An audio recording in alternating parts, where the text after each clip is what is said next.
Question number 5.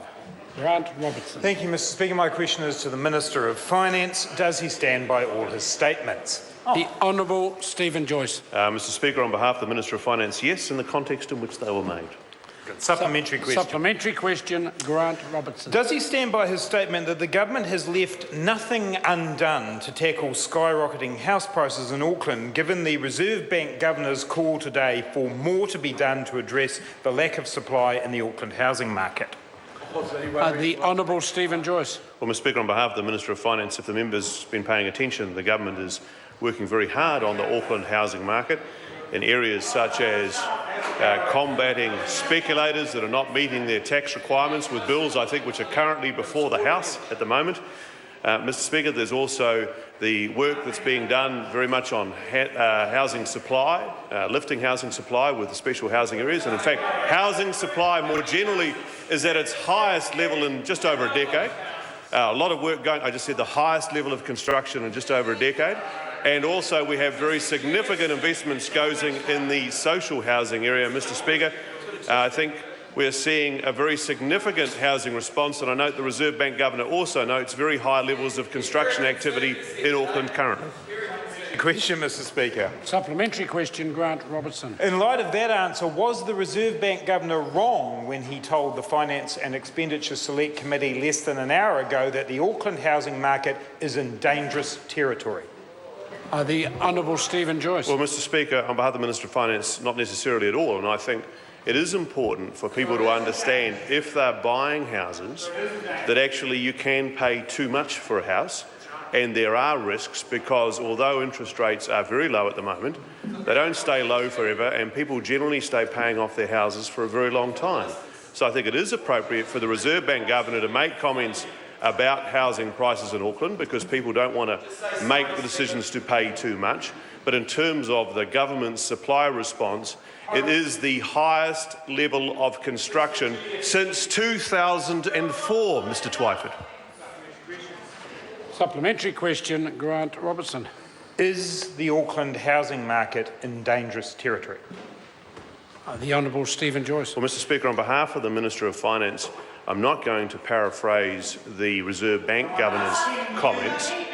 My response to that on behalf of the Minister of Finance is that there is a very significant supply response in Auckland, but people do need to be careful about paying too much for house prices in Auckland, and therefore they should be concerned. Order, Mr. Speaker. Point of order, Grant Robertson. Mr. Speaker, that was an extremely direct question that the Minister did not address. No, he said he's not going to. Okay, so that's the standard, is it now? Jury just not going to bother. Order. Can I just ask the member to have a look at Speaker's rulings, particularly 1874. It might assist him before raising such a point of order. Further supplementaries? Supplementary question. Grant. Order. Order on my right-hand side. Supplementary. Laurel and Hardy are a bit upset, Order. Mr. Speaker. Order. That is the sort of interjection that is totally unnecessary, and I invite the member to stand and withdraw that remark. I withdraw. Now, supplementary question, supplementary question, Grant Robertson. Mr. Speaker, is he concerned about the level of debt being carried by New Zealand dairy farmers, given that it has increased from $12 billion in 2003 to $35 billion today, and that dairy debt now accounts for 10% of our trading bank's assets? The Honourable Stephen Joyce. Well, Mr. Speaker, on behalf of the Minister of Finance, I'm not sure that I would look to relate to the 2003 levels with today's levels, because actually there's been a very significant increase in the size of the industry over that period and a very significant increase in production.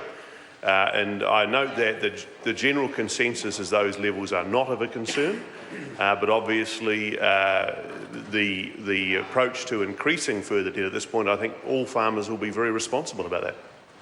Question, Mr. Supplementary Speaker. question, Grant Robertson. Does he agree with the Reserve Bank Governor that a continuation of the downturn in China and El Niño stretching further into the summer would lead New Zealand into a recession, particularly noting NIWA's view that there is a 90% likelihood of El Niño carrying on into the summer?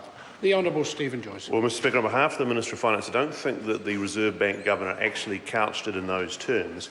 He was asked about things that could potentially cause a recession, and there are things that could cause concerns, and one of those could be a prolonged El Nino. There's another one that could be China, but I don't think he was talking about them in particular as leading to those things. But the good news, Mr Speaker, is that the New Zealand economy is very resilient, and we have the capacity to adapt and respond, and that's what we're actually seeing right now, both in combination with the changes to the exchange rate, changes to interest rates, and of course the government has the continued opportunity to provide a fiscal response given that our books are in balance. So, supplementary question, Grant Robertson. Well, how concerned is he then that the statement in his budget in May that unemployment would drop below 5% has turned out to be completely wrong, with the Reserve Bank joining Treasury today and predicting that unemployment will go over 6% and stay there for some time? The Honourable Stephen Joyce. Well, Mr Speaker, on behalf of the Minister of Finance, I didn't read it as saying it would go over 6% and say it would some time. I actually said it would reach 6%, which is not necessarily a surprise given that we're currently at 5.9%, Mr Speaker. Obviously, we're all keen for that to continue to come down, and the way to do that is to encourage more investment in the New Zealand economy in a range of industries, and that's what this government is doing. Question number 6, Todd